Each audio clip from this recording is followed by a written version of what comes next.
I think that challenges are always of three main kinds. One is, firstly, yes, identifying is there a market, and then establishing does the problem solution actually address a need that people are willing to pay for and pay ongoingly for. The next one then is getting other people to believe in the idea and join the team. Trying to do things as a solo founder is generally, orders of magnitude more difficult than working with one or two co-founders. So I think almost all successful startups are teams, and there's generally two key personality types in any startup. You have a visionary founder, co-founder, who sees the big picture and ideates and is able to communicate the idea in a way that can bring others on board. And then you have the builder, who's a very detail-oriented, the focused person who can actually do the development work or coordinate the development team and be very focused on the roadmap and execution and working through the sprints, while the visionary is out there doing the things like evangelizing, getting new users on board initially, getting that feedback, and then getting the third main pillar, of course, is funding. And that's also very much that role of the visionary, along with the builder, of course, to provide the conviction that the team can deliver, and then that will enable investors to have confidence in putting some seed funding into the startup. I see. So there are challenges along the way, starting from the idea to the sort of a reality. And then what do you see yourself doing for the for the next 10 years? Well, that's a big one for me. I mean, that 10 years is an extremely long time horizon. Even planning 5 years ahead seems to be at the outer limits for most large organizations. So if I were to break it down into perhaps three-year chunks, I can speak with reasonable certainty about the next 3 years, which is I moved my family to Indonesia last year. I'm currently learning Indonesian. I'm currently meeting people in the Web3 space in Indonesia, in Bali, and also from Jakarta, different conferences and events I've been to. It will be some time before I'm authorized to operate any commercial entity directly in the country through the process of, with my getting my spouse visa and then being able to establish a business. So for the time being, it's all really just informal discussions and sharing my information where I can. But my intention within 3 years is to establish a technology incubator. So very much along the lines of what you're doing, and I know what Peter Cooper's contributed to in Startup Yangon. I want to do that kind of thing at a local level in my local city. The city's called Banyuwangi. I haven't really made a lot of outreach or overtures to the government agencies yet because I'm just before I can't actually implement on that yet. So, but within 3 years, I hope to have all my ducks in a row so that I can establish a venture studio technology incubator for local young entrepreneurs and share my experience gained in Australia and being in international markets about how to develop product, whether it's ag tech, IoT, fintech, Web3, or AI, or a mixture of all these kinds of emerging technologies. So that's kind of my 3-year plan, along with continuing to develop my own startup venture studio support capabilities in terms of helping other founders. Really good. We could take it beyond that, but like 10 years, I could jump to 10 years and say that I hope I've created a whole regenerative agriculture supply chain integration with efficient peer-to-peer markets and lots of eco retreats and yoga farms and all kinds of things. But that's the big visionary out there picture. Yeah. I see. It's very exciting and very inspiring. At another point, perhaps. Yeah. Okay. So I'll just skip because some of them are just for the SMEs. So and then so you're already a cross-border company because you have you are from Australia and you have moved to this Bali, and then you have been all around the world. Yeah. So for all these startups, right, who are sort of joining the Startup Weekend program, as if they want to go to cross-border, what do you think is required to go cross-border? Well, it's the challenges vary from country to country.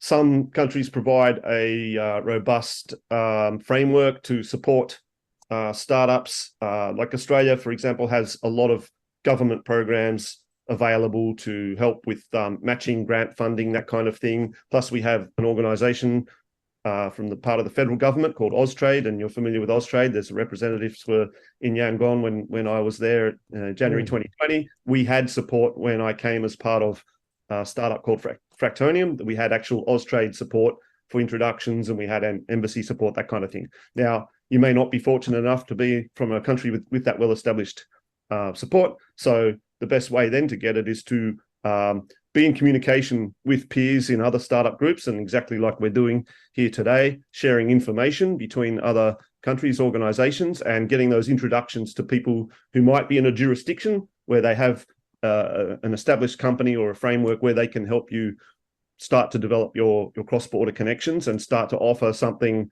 in a protected umbrella, whether that be in a venture studio partnership or in an incubator or an accelerator. The US has some excellent accelerator programs, the granddaddy of them all, Y Combinator, publishing a huge amount of free resources. So obviously, I'm sure you tell people about that, but I encourage anyone to go through the free information available at Y Combinator, for example, and then just tapping into that global network, finding other people of a similar mind that are working on similar ideas, and perhaps finding opportunities for collaboration that way. Yep. This is very interesting. So it is to start.